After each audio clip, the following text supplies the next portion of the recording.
असं कोणी सांगितलं आहे की तू स्त्री आहे म्हणून तुला स्वप्न बघण्याचा हक्क नाही आहे आणि तो पूर्ण करण्याचा सुद्धा हक्क नाही आहे. तर नमस्कार मैत्रिणींनो, मी सोनाली आजच्या एका नवीन व्लॉगमध्ये तुम्हा सर्वांचं पुन्हा एकदा मनापासून स्वागत करते. सर्वप्रथम तुम्हा सर्वांना श्री स्वामी समर्थ. जसं मी व्हिडिओची सुरुवात केली की स्वप्न बघण्याचा अधिकार प्रत्येक स्त्रीला आहे आणि तो पूर्ण करण्याचा सुद्धा आहे, पण मग त्यासाठी खूप सारी मेहनत करावी लागते आणि ती मेहनत जर करायची तुमची तयारी असेल तर तुम्ही नक्कीच आयुष्यामध्ये जे काही ठरवलेलं आहे, जी काही स्वप्न पाहिलेली आहे ते तुम्ही पूर्ण करू शकता. आणि माझ्या बाबतीत मी तेच करते. भरपूर सारे कष्ट तुम्हा सगळ्यांना दिसत आहेत, खूप सारे कष्ट करते आणि मला जे माझ्या आयुष्यामध्ये हवं आहे ते मी अचीव करण्याचा प्रयत्न करते. चला मग आजचं रूटीन शेअर करते तुमच्यासोबत. जसं की कालचा व्लॉग जर तुम्ही पाहिला असेल तर त्या व्लॉगमध्ये मी तुम्हाला दाखवलं होतं मी परकर शिवलेला आहे आणि त्याचा कटिंग स्टिचिंगचा व्हिडिओ मी शूटसुद्धा केलेला आहे. लवकरच मी जोंधळे क्रिएशन चॅनलवरती तुमच्याशी शेअर करेल. तुम्ही जर का आत्तापर्यंत फक्त माझे व्लॉग बघत असाल आणि जोंधळे क्रिएशन चॅनलला गेला नसाल तर नक्की जाऊन चेक करा. तर तिथे मी हा व्हिडिओ नक्की शेअर करेल.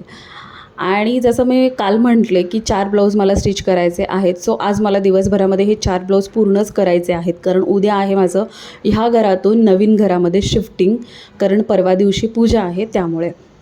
सो मागच्या वेळेस काय झालं, मागच्या पूजेच्या वेळेस की मला मी सामान शिफ्ट न केल्यामुळे मला माझ्या मशीनची पूजा जी आहे गुरुजींच्या हातून करता आली नाही आहे. सो यावेळेस मी ठरवलेलं आहे सगळं सामान मी आधी शिफ्ट करेल आणि त्यानंतर वास्तुपूजा करेल, जेणेकरून माझ्या बिझनेसची, माझ्या व्यवसायाची, माझ्या मशीनची, माझ्या सगळ्या गोष्टींना गुरुजींचा हात लागेल आणि त्यांच्या आशीर्वादाने आणि स्वामींच्या आशीर्वादाने माझ्या व्यवसायाला नवीन रूपाने सुरुवात होईल. सो त्या हिशोबाने माझं सगळं प्लॅनिंग सुरू आहे. तर म्हटलं आज हे मला 4 ब्लाऊज पूर्णच करायचे आहेत. तर मग मी घेतलेले आहे सगळ्यात पहिल्यांदा अस्तर वगैरे व्यवस्थित छान असं 4ही ब्लाऊजचं इस्त्री करून घेतलेलं आहे.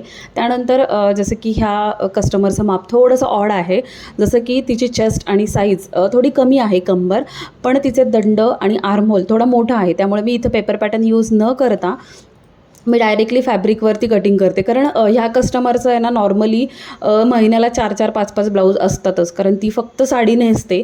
तिच्या घरामध्ये फक्त साडी अलाउड आहे. ड्रेस वगैरे ती घालते, पण तिचे असतात खूप सारे ब्लाऊज असतात. सो तिचं माप थोडं ऑड आहे आणि ते मला खूप छान पद्धतीने जमलं. जसं मी 1.5 ते 2 वर्ष झालं तिचे ब्लाऊज स्टिच करते आणि तिला खूप परफेक्ट बसतात. त्यामुळे मी तिच्या ब्लाऊजमध्ये अजिबात गल्लत करत नाही. मी ते कटिंग करताना आहे ना नॉर्मली फॅब्रिकवरती आणि परफेक्ट मेजरमेंटनुसारच कट करते, जेणेकरून तिचं म्हणणं असतं एक तर सगळे डीप गळे असतात आणि त्यात तिचे शोल्डर वगैरे उतरले नाही पाहिजे हे असतं. त्यामुळे सो तिला असं हवं असतं की कुठे शोल्डर नाही उतरला पाहिजे, कुठे घोळ नाही आला पाहिजे, सिम्पल पण सोबर दिसला पाहिजे ब्लाऊज. आणि तुम्ही जर पाहिले असेल याआधी पण सगळे ब्लाऊज तिचे साधे असतात, डेलीवेअरच्या साड्यांवरचे, काही हेवी साड्यांवरचे, पण सिम्पलच शिवते. त्यामुळे तिला ब्लाऊजचं परफेक्शन चांगलं हवं असतं. त्यामुळे मी हे ब्लाऊज स्वतः स्टिच करण्याचा प्रयत्न करते, जेणेकरून काही गोंधळ झाला तरी मला तो लक्षात येईल आणि करेक्शन करून देता येईल. पण शक्यतो मी स्वतः कटिंग आणि स्टिचिंग जर केले तर शक्यतो तसा प्रॉब्लेम येत नाही. तर मग मी काय केलं, एक अस्तर कटिंग करून घेतलेलं व्यवस्थित एकदम परफेक्ट, कारण तिचे दंड हाईटला सुद्धा ती खूप जास्त आहे, त्यामुळे दंड पण प्रॉपर तिला हवे असतात की कुठेही स्लीव्समध्ये गोळ यायला नाही पाहिजे किंवा एनी अदर. जर तिने मला फोटो जर शेअर केला ह्या ब्लाऊजचा तर मी नक्कीच तुम्हाला शेअर करेल, कारण ब्लाऊज खूप परफेक्ट आणि सुंदर बसतात. फक्त थोडंसं आर्महोल आणि वरती जो बायशेप आहे तो थोडासा जाड आहे, नाहीतर बाकी निमुळते दंड आहेत, पण ते परफेक्ट मॅच करावं लागतं. सो त्यामुळे मी स्वतः करते. तर हे बघा कटिंग करून झालेलं आहे. त्यानंतर मग एकावर एक 3 अस्तर ठेवले आणि ह्याच प्रकारे मी कटिंग करून घेतलेलं आहे, कारण एकदा ब्लाऊज जर प्रॉपररित्या कट करून घेतले ना मग त्याला फारसं स्टिचिंगला वेळ लागत नाही. आणि साधे ब्लाऊज असल्यामुळे काही वेळेस मी पायपिंग करते, काही वेळेस गळा पलटी करते, काही वेळेस जर का अगदी खूप कॉम्प्लिकेटेड गळा असेल तर मग कॅनव्हास लावते. पण शक्यतो तिचे सगळे साधे गोल आणि पानगळे वगैरे असतात, त्यामुळे कॅनव्हास वगैरे लावायची गरज नाही पडत. इन केस जर का डेलीवेअरच्या साडीवरचं सुळसुळतं ब्लाऊज असेल तरच मी मोस्ट ऑफ दी टाईम त्याला कॅनव्हास वापरते, जेणेकरून ते फॅब्रिक चांगलं घट्ट बसतं आणि नेकसुद्धा खराब होत नाही.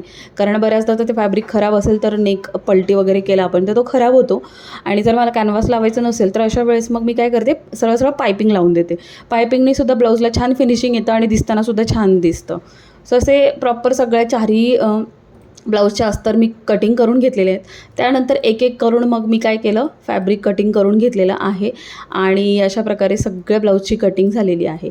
आणि आता जवळजवळ 1 ते 2 ब्लाऊज मी पूर्ण केले स्टिचिंग करून. आता हे ओमनी शूट केलं आहे, थोडं इग्नोर करा. त्यांनी खूप कॅमेरा हलवलेला आहे. त्याला सांगितलं तुम्ही शूट कर, त्यांनी काय शूट केलं आहे त्याचं त्यालाच माहिती. अर्धी मशीन, मला अर्धी कट केलेली आहे. नो आयडिया काय त्याच्या डोक्यात चाललं होतं. मे बी तो त्याला खूप घाई होती टी व्ही बघायला जायची त्यामुळे. आणि सो हे ब्लाऊज झाल्यानंतर 2-3 ब्लाऊज माझे झाले. त्यानंतर एक ब्लाऊज बाकी होता. मी म्हटलं आता मला स्वयंपाकही करायचा आहे आणि मला खूप आज स्ट्रेस झालेला होता आणि शिवाय उद्या काय काय करायचं हे सुद्धा माझ्या डोक्यामध्ये चाललं. काय कसं भरायचं, सामान कुठे भरायचं, ह्या सगळ्या गोष्टी. सो मग मी जेवढे झाले तेवढे रात्री थोडे उशिरा जेवण वगैरे झाल्यानंतर थोडं रिलॅक्स घेऊन मग मी ते ब्लाऊज पूर्ण केले.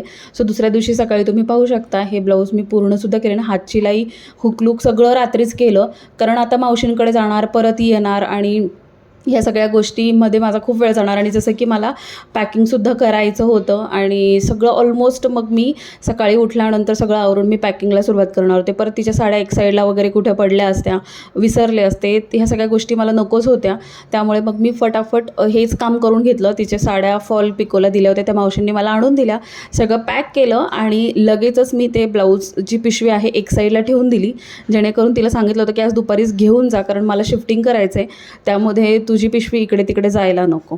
आणि ऑर्डरसुद्धा, पार्सलच्यासुद्धा ऑर्डर मी 2-3 दिवस थांबवलेले आहेत, घेतच नव्हते मी ऑर्डर. सो आज शेवटचे 3 पार्सल होते की जे मला टाकायचे होते, कारण पुढचे 3 दिवस मी ऑर्डर घेणार नव्हते आणि पार्सलही टाकणार नव्हते. सो शेवटच्या 3 ऑर्डर्स होत्या. 3 पीस प्रिन्सेस कट जे मी नवीन लॉन्च केलेलं आहे डीप नेकमधलं.